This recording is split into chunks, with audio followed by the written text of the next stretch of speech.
மேனாள் முதலமைச்சர் அதிமுக பொதுச் செயலாளர் அண்ணன் எடப்பாடி பழனிசாமி அவர்கள் விடுதலை சிறுத்தைகள் கட்சி குறித்து பல விமர்சனங்களை வைக்கிறார். அதை வரவேற்கிறோம். ஆனால்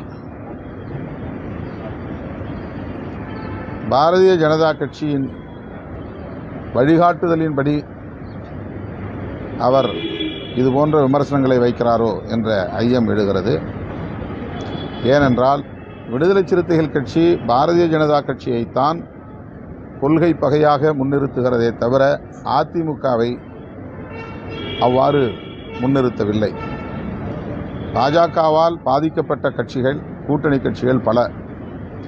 பீகாரிலே ராம்விலாஸ் பாஸ்வான் தலைமையிலான கட்சி இரண்டாக உடைந்ததற்கு பாஜக தான் காரணம். மகாராஷ்டிராவிலே சிவசேனை இரண்டாக உடைந்ததற்கு பாஜக தான் காரணம். இப்படி பல உதாரணங்களை, சான்றுகளை காட்ட முடியும். கூட்டணி கட்சிகளை பலவீனப்படுத்தி அவர்கள் முதுகிலே சவாரி செய்து அந்தந்த மாநிலங்களில் காலூன்றி வருகிறது பாஜக. அதே உத்தியை தமிழ்நாட்டிலும் பாஜக கையாளுகிறது, கடைபிடித்து வருகிறது. அதிமுகவை பயன்படுத்தி இங்கே வளர துடிக்கிறார்கள். அதிமுகவை பலவீனப்படுத்த துடிக்கிறார்கள்.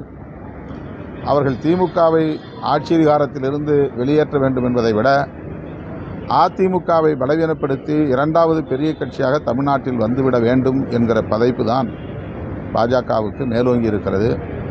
இதைத்தான் விடுதலை சிறுத்தைகள் கட்சி சுட்டிக்காட்டுகிறோம். அதிமுகவின் மீது ஒரு தோழமை உணர்வு இருக்கிறது. அது பாழ்பட்டு விடக்கூடாது, சிதைந்து விடக்கூடாது என்கிற பொறுப்புணர்வோடு தான் இதை சுட்டிக்காட்டுகிறோமே தவிர அதிமுக மீதோ அல்லது எடப்பாடி பழனிசாமி அவர்கள் மீதோ எங்களுக்கு எந்த காழ்ப்பும் இல்லை.